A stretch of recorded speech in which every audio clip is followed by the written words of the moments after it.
안녕하세요. 부동산을 보는 눈 리얼아이 박감사입니다. 요즘 시장이 다시 꽁꽁 얼어붙는 모습이 나타나고 있죠. 우리 작년에 거래가 완전히 사라지는 부동산 빙하기에 접어들었다 이런 얘기들을 했었는데 다시 그 빙하기가 찾아온 것 같습니다. 지구에서 가장 큰 민물을 담고 있는 빙하, 바다 다음으로 많은 물을 담고 있어서 지구가 태양에 의해서 뜨겁게 달궈지는 걸 막아주는 역할 바다와 함께 하고 있습니다. 이런 빙하가 빠르게 녹아내리고 있어요.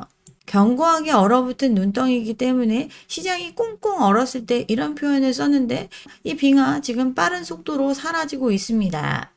남극 다음으로 많은 빙하량을 가지고 있죠. 그린란드의 빙하가 곧 임계점에 도달하게 되고 더 녹으면 회복 불능한 상태가 된다고 재작년에 기사가 나왔어요. 얼음이 모두 녹으면 세계 해수면이 7m 상승한다. 대부분의 나라가 물에 잠기게 되겠죠. 당장 탄소 배출량을 줄이고 녹는 속도를 늦춰야만 회복이 가능하고 지속해서 인류가 생존할 수 있는데 이게 더 녹으면 회복 불능의 상태가 되니까 빨리 무슨 조치를 해야 된다 얘기했던 게 재작년의 일입니다. 근데 올해 다시 기사가 나왔죠. 이런 임계점을 넘어섰다라는 연구가 나왔어요. 지구 온난화를 좀 더디게 하기 위해서 탄소 배출량도 규제하고 이런 조치들을 하고 있지만 이미 녹는 걸 막을 수는 없고 이렇게 빙하가 녹음에 따라 대기 및 해양 온도가 상승하고 있는데 이 녹는 게 임계점을 넘어섰기 때문에 선형적으로 대응해서 천천히 올라가는 게 아니라 더 빠르게 가속화될 수 있다. 이런 우려가 나오고 있습니다. 빙하가 녹으면서 해수면이 상승하게 됐고 93년도 대비해서 30년 만에 해수면이 지금 10cm 정도 올라왔다고 하는데 이로 인해서 기상이변 현상 지금 속출하고 있죠. 우리 체감하고 있습니다. 사막에 눈과 비가 내리고 폭염, 폭우가 쏟아지고 다양한 현상들이 벌어지고 있어요. 생존의 문제이기 때문에 규제를 하고 있고 이를 선진국에서 주도하고 있습니다. 탄소 배출을 줄여서 지구가 뜨거워지는 걸 막고 인류가 계속해서 생존해 나갈 수 있는 길을 찾아가는 것 이런 노력을 하고 있지만 역부족이고 이제 되돌릴 수 없는 상태로 점점 상황은 나빠지고 있습니다. 기후위기가 일상을 위협하는 시대가 됐고 지구온도 상승을 늦추기 위한 노력 좀 천천히 해도 될 줄 알았는데 강제적으로 규제해야 할 만큼 그 시기가 앞당겨지고 있습니다. ESG에서 시작된 게 RE100, CF100 여러 가지 형태로 생존을 위한 필수 과제로 대두되고 있어요. 왜 갑자기 부동산 채널에서 빙하 얘기를 할까? 이거 듣다가 끄신 분도 있을 건데 견고했던 빙하도 마구잡이로 배출했던 탄소 때문에 녹기 시작했고 이제 비가역적인 상황으로 갔습니다. 비가역적이라는 거 되돌릴 수 없게 됐다라는 뜻이죠. 녹는 속도가 천천히라도 되면 나중에 어떻게 되겠지 이렇게 생각을 했었는데 이 녹는 속도도 임계점을 지나쳤기 때문에 더 빠르게 녹아내리고 있습니다. 견고했던 부동산 시장도 이 빙하처럼 이제 버틸 수 없는 임계점에 도달했기 때문에 마찬가지란 생각이 들어서 이 얘기로 시작을 해봤어요. 고도의 성장기를 통해서 빠른 경제 성장을 이뤘던 만큼 부동산의 가격도 빠르게 올라갔습니다. 근데 고도 성장을 마친 상태죠, 이제. 그런데도 그게 계속될 거다라는 믿음, 그 믿음에 기대서 무분별하게 우리는 부채를 발생시켜 왔어요. 마치 성장을 위해 마구 뿜어내던 탄소가 독이 되듯이 이제 부동산 시장에 독이 돼서 빙하가 녹듯이 시장이 녹아내리게 됐습니다. 그동안 마구마구 풀어제낀 유동성, 부채로 인해서 우리는 소득으로는 받쳐줄 수 없는 가격을 진짜라고 믿고 계속해서 빚을 키워갔습니다. 짜장면 값도 2배가 됐는데 집값 2배, 3배 된 게 뭐 대수냐 이런 얘기들 하는 사람들 있는데 짜장면 값 많이 올랐죠. 2003년도에 한 3,000원대 하던 짜장면 값이 이제 7,000원 넘게 받는 것도 많이 늘어났죠. 20년간 2배 가까이 오른 짜장면 값입니다. 20년 전에 3,500원, 10년 전에 4,500원, 지금 7,000원 이렇게 물가도 올라갔으니까 집값 그렇게 오르는 거 당연하다고 생각하는 사람들 정말 많이 있죠. 진짜 집값 짜장면 값 2배 되듯이 2배로 오르는 게 당연한 현상일까요? 그렇지 않은 모습 시장에 나타나고 있고 우리가 그동안 꿈꿔왔던 거품이 얼마나 허상인지를 느낄 수가 있습니다. 여기 일산의 아파트 엄청나게 많이 공급이 됐죠. 지금 GTX 호재 때문에 집값 오른다고, 집값 계속 오르는 거 당연하다고 이야기하시는 분들, 이미 철도가 다니고 있는 지역의 아파트 값을 한번 살펴보겠습니다. 여기 왕관 씌워져 있는 거 사람들이 많이 관심 갖는 지역이라는 표시죠. 위브더 제니스 그리고 하이파크 4단지를 한번 살펴볼게요. 위브더 제니스 2010년에 분양해가지고 입주 2013년도에 했고 10년이 지나서야 미분양이 해소될 수 있었던 단지입니다. 단지가 나빠서 그랬던 거 아니죠. 2700세대의 엄청난 세대수, 탄현역과 브릿지로 연결됐고 상업시설까지 갖추고 있는 59층 랜드마크적인 아파트, 그리고 중대형 평형 위주로 지어서 굉장히 고급화로 지었던 아파트. 이 아파트 분양 당시 분양가 8억 5천이었어요. 지금 얼마인가 볼까요? 입주할 때 대비해서 1억 4천이 빠진 상태입니다. 11년이 지났어도 집값은 오르지 않고 오히려 떨어진 모습을 보이고 있습니다. 이거 대출받아서 처음에 분양받은 사람들 그 이자를 10년 넘게 감당했지만 오히려 그 분양가도 지키지 못하는 모습으로 가격이 내려가고 있습니다. 그 오랜 시간 동안 부침을 겪었지만 짜장면값 2배 오르듯 집값이 2배가 되지 않았어요. 또 하나의 단지 하이파크 시티 4단지, 여기 12년이 넘은 아파트인데 현재의 가격 분양가 수준에서 크게 벗어나지 못하고 있습니다. 영끌이 한참이던 시기 21년 1월에 최고가 6억 5천을 찍었다고 하지만 한 건의 거래입니다. 그 거래가로 사람들은 믿고 있지만 다시 가격은 하락해서 그 입주 때 가격 이 정도 수준밖에 보이지 못하고 있습니다. 많은 거래가 있었던 시기는 그거보다 훨씬 더 낮은 금액일 때 활발하게 거래됐었죠.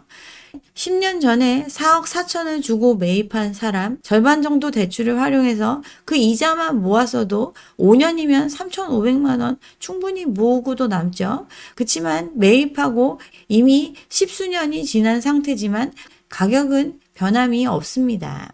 그 옆에 단지는 오히려 더 떨어졌죠. 1억이 넘게 빠졌습니다. 12년도에 6억 5천이라고 했었던 집이 12년 가까이 지난 후에 5억대에 거래되고 있습니다. 영끌이 한참이던 시기 21년 9월에는 7억 5천 최고가를 찍었지만 다시 원래대로 되돌아가고 있어요. 최고가를 찍었을 때도 겨우 한 건의 거래였습니다. 그 옆에 가자동에 많은 사람들이 관심을 갖고 있는 단지, 여기는 어떤가 한번 살펴볼까요? 최근 거래가 3억대 초반입니다.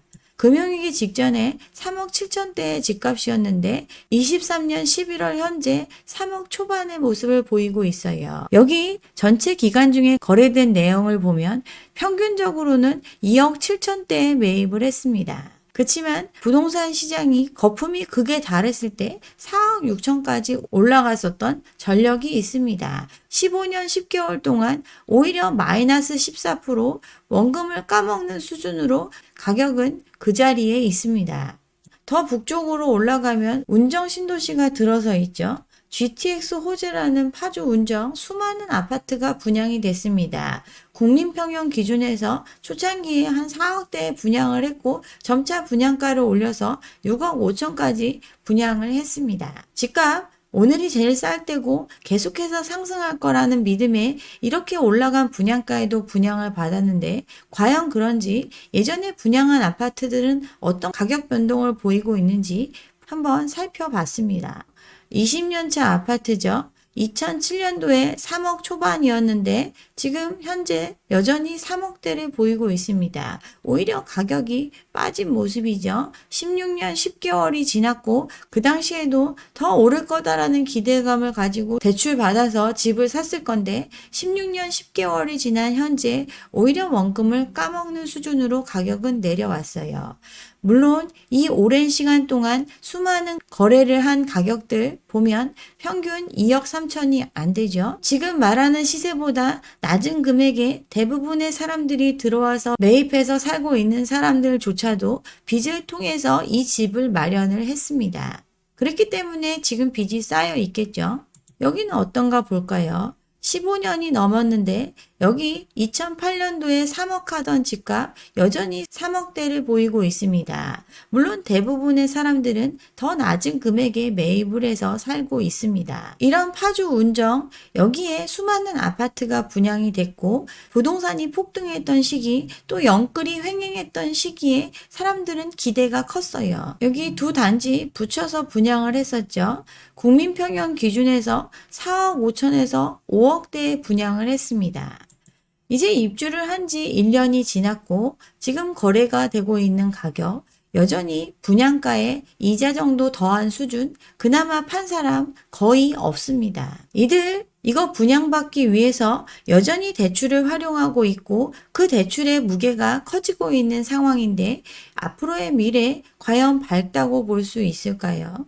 주변에 입주 10년차 아파트도 또 준신축에 달하는 4년차 아파트도 가격은 영끌이 최고조이던 시점, 즉 본인들이 온갖 대출을 땡길 걸 가정해서 분양받았던 그 시점 대비해서 가격은 속절없이 내려가고 있습니다. 양주 신도시 정말 수많은 영끌들 낮은 가격 때문에 소액으로도 접근할 수 있었다면서 미분양의 무덤이던 양주에 또 많은 영끌들이 들어갔었는데 여기도 보면 뜨거웠던 시절에 분양을 했습니다. 21년 5월에 분양을 한 여기 1300세대 규모의 아파트 4억대에 분양을 했어요. 국민평형 기준에서 4억 또는 4억이 넘는 금액으로 분양을 했지만 많은 사람들이 청약을 받으면 로또라는 기대가 있었기 때문에 이 멀리까지 가서 GTX 호재를 믿고 분양을 받았습니다. 주변의 시세를 보고 분양을 받았겠죠. 여기 바로 옆에 브랜드 아파트,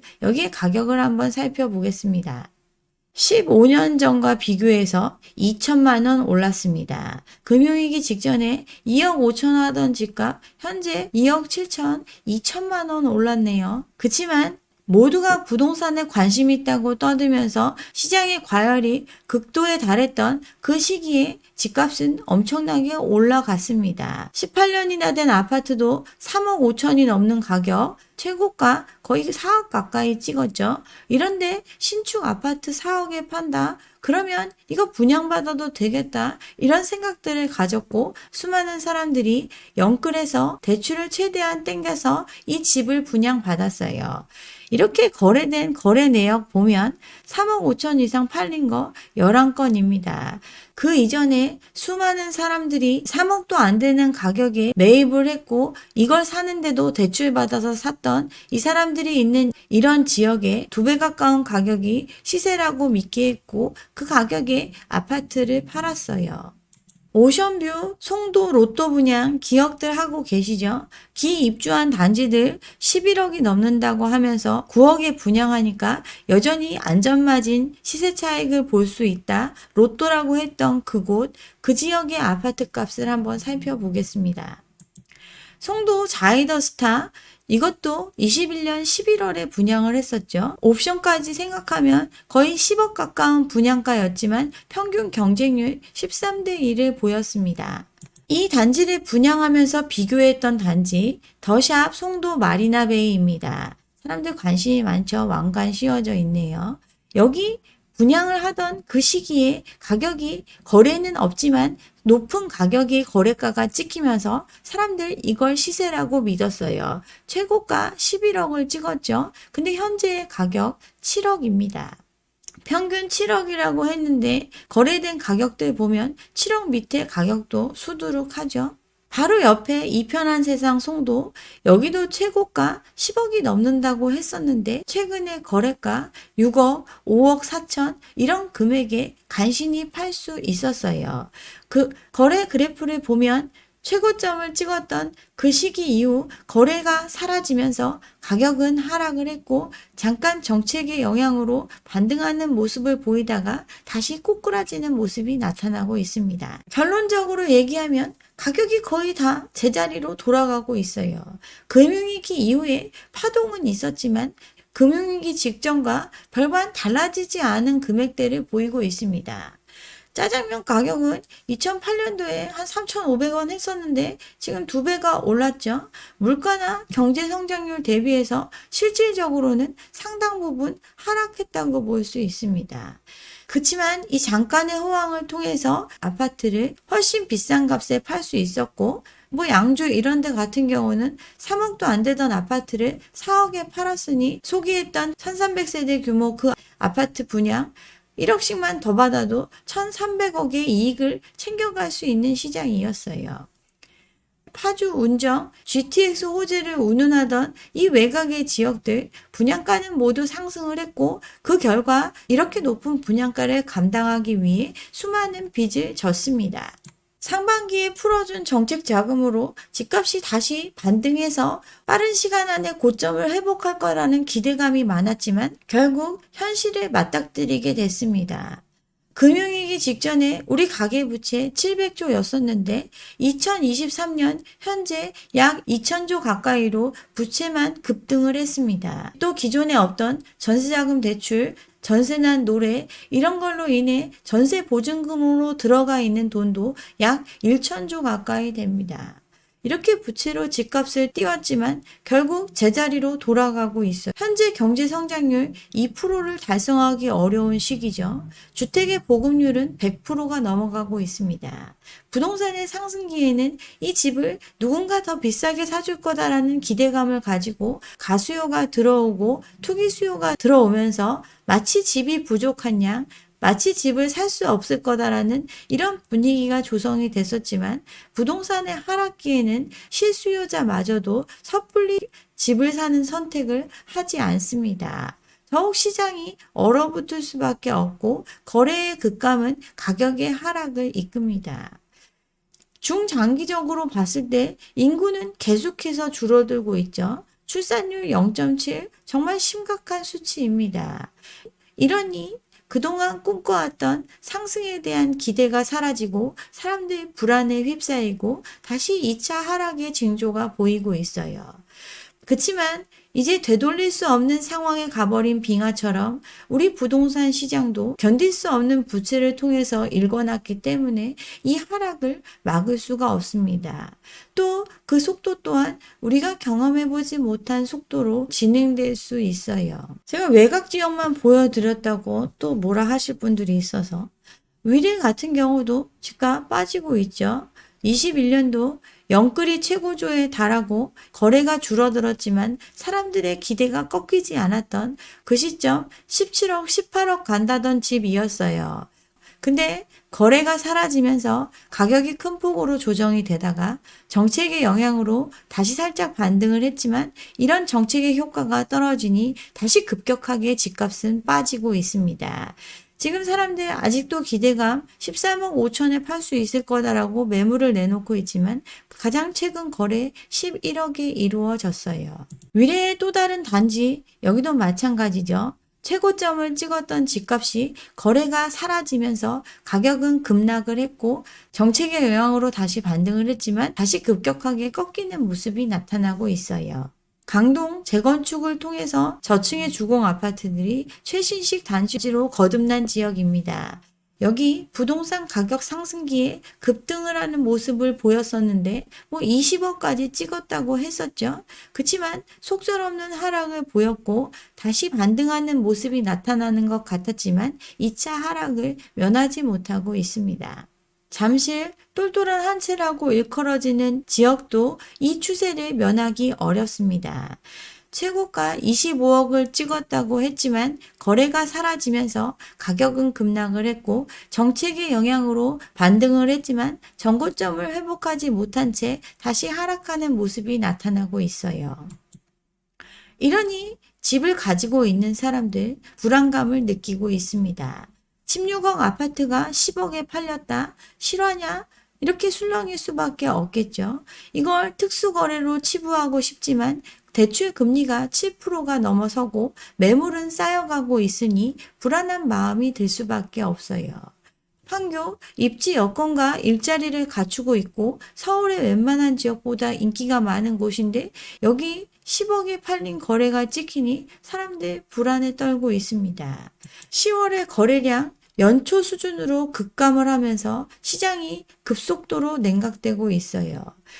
하반기가 되면 경기가 회복되고 금리 지금 잠깐 올라간 거지 계속 고금리일 리가 없다. 이렇게 사람들 믿고 싶었지만 고금리의 장기화 속에 정부 감당할 수 없는 부채 때문에 대출을 축소시키고 이로 인해서 집값 고점에 대한 인식이 퍼지고 거래는 줄고 실제 거래를 하려면 가격을 낮추지 않으면 거래가 안 되는 이 하락 기류가 뚜렷해지고 있습니다. 정책 금융을 풀어서 끌어냈던 거래량 이제 사라지게 됐어요. 그동안 소득과 괴리된 집값을 지지해 줄 수 있었던 것 그만큼 빚을 내줬기 때문입니다. 부채로 부양한 집값인데 거래가 사라지면서 가격의 하락은 당연히 올 수밖에 없습니다. 고금리에 대한 스트레스가 커지고 또 대출의 건전성 문제 때문에 DSR 강화, 대출 규모 축소 이런 부분들이 시장에 영향을 주고 있어요. 자산의 80%가 부동산에 묶여있는 상황에서 거래를 해줄 만한 자금이 없는 시장이기 때문에 외곽의 부동산 가격부터 붕괴가 이루어지기 시작을 했습니다. 지금 자기가 사는 집 말고 투자 목적으로 사놨거나 갭 투자로 사놨던 집들 이거 팔아가지고 돈 마련해가지고 다른데 더 좋은 데로 옮겨가야 되는데 이런 유동성의 길이 막혔습니다. 고금리의 대출 규제 또 투자 심리가 위축되니 이제 외곽의 일이 아니라 점점 더 전 지역으로 확산되고 있습니다. 가장 꼭대기에 있는 빙하는 안 녹을 것 같지만 아래가 무너지면서 점점 그 여파가 퍼져나가고 있어요. 정상적인 상황이라면 견고하게 유지되거나 아니면 서서히 녹을 수 있었던 빙하가 무리하게 배출한 탄소 때문에 이제 돌이킬 수 없는 임계점을 지나 빠르게 붕괴가 가속화되는 이런 현상을 겪고 있는 것처럼 정상적인 수준의 빚의 규모라면 이렇게 쉽게 무너지지 않을 부동산 시장, 감당할 수 없는 부채를 푼 결과 이제 돌이킬 수 없는 상태로 가고 있습니다. 정말 녹아내린다는 표현이 무색하지 않을 정도로 빠른 조정이 기다리고 있습니다. 이런 시기 조금 더 지켜봐도 절대 늦지 않습니다. 네, 여기까지 오늘 준비한 내용이고요. 오늘 제 영상이 좋았다면 좋아요와 구독 잊지 마시고 다음 영상도 함께 해주시기 바랍니다. 감사합니다.